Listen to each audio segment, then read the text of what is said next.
Good evening and welcome to Wembley. Britain's politicians had promised to be more polite to each other in these final days before the referendum. But this has been a bad-tempered campaign throughout, and this debate was no different. One line after another. All right, just cool it, everybody, for a moment. The Mayor of London, who wants the UK to stay in the European Union, did something very few politicians have done in this campaign.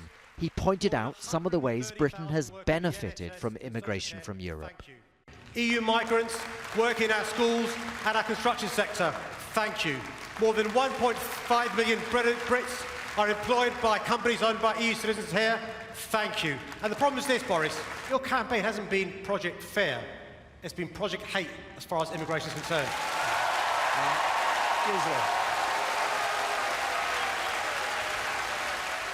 Boris, that's Boris Johnson, of course, the former Mayor of London. I'm passionately a believer in immigration, but it's got to be controlled. When you've got numbers running at 330,000 net globally, 184,000 net from the EU, 77,000 coming without even the offer of a job last year, it's obviously time to take back control. All right. Perhaps the star of the debate was the leader of the Scottish Conservatives, who wants the UK to remain in the EU.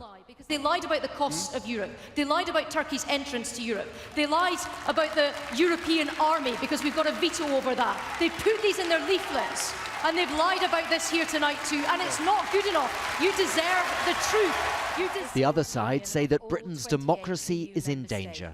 So we have this one last chance to keep our democracy, to make sure that in future, when you want to sack a government, you can sack it and you know that it will go, that you won't find the very next government that you appoint is still stuck doing the bidding of the European Union.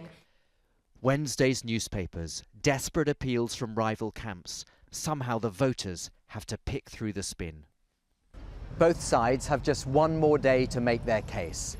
They'll be laying out the arguments, but they'll also be appealing to the hearts of the British electorate.